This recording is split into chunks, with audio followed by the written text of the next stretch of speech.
Good day kapadyak! Sa video natin ngayon, checkin natin itong 9-speed chain ng Tupri.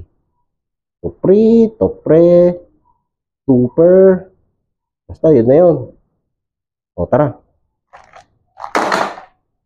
Kung bago ka lang sa channel ko, huwag kalimutan mag-subscribe at i-click yung bell icon para notified ka sa mga future videos ko.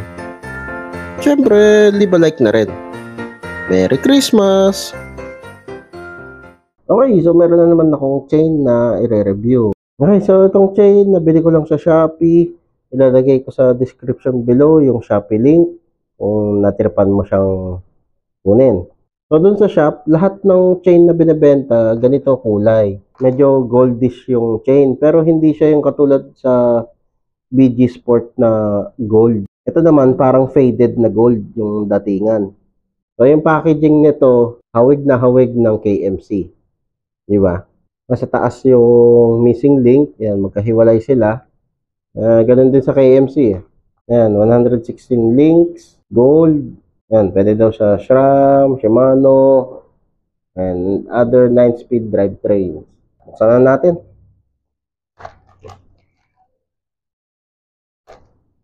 Okay, so ito yung chain. Wow! So, meron na siyang factory lube sa loob ng packaging pero konti lang. Siguro hugasan ko na lang to tapos lalagyan ko ng panibagong chain lube. Holy chain pala to guys eh. May Bible oh. Chain na galing sa Bible. Minus points sa langit. Dun sa Peking KMC, ganun din eh. So ito yung gold chain niya which is very nice. Ayan. So subukan nating kaskasin yung isang plate. Tingnan natin kung may lalabas na ibang kulay. Ay, okay to guys ha. Kasi kung pintura lang to, pag kinaskas natin, may lalabas na kulay silver dyan. Eh, wala eh. Sa BG Sport, ganun eh. May lumalabas na kulay silver. Ah, ito pa pala yung missing link. Ito yung missing link. Close up. Okay, so tanggalin ko na itong lumang chain. Ito yung Ragusa chain. Tignan natin. Itong Tupri. Ikot natin dito. Tapos, dito sa guide pulley. Yan. Pagdating sa guide pulley, baba mo lang yung RD. Karamihan sa mga RD merong harang dito sa cage.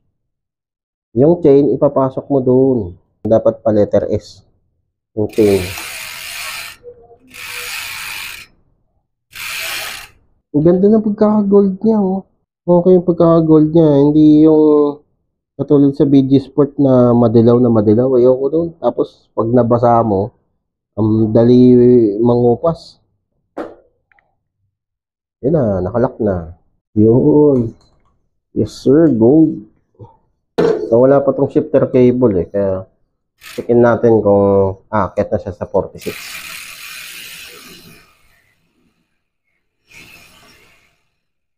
Yan. So, itong ganitong setup, pwede na to.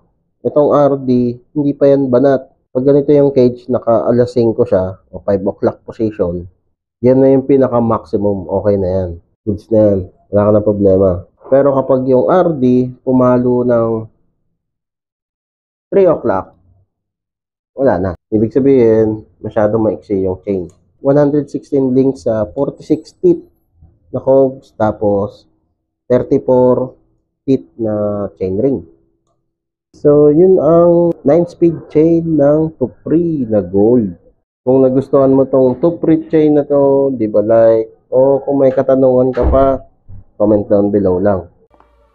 I love gold! The look of it, the taste of it, the smell of it, the texture. O kapadyak, kung na-enjoy mo tong video na to, leave a like at i-share mo na rin sa mga tropa pips mo. Makakatulong ito sa channel. Kung gusto mo pang manood ng mga video, hindi tayo nauubusan. Meron tayong katulad nito, saka ito. Oh, nood na! Maraming salamat! See you next time! Merry Christmas!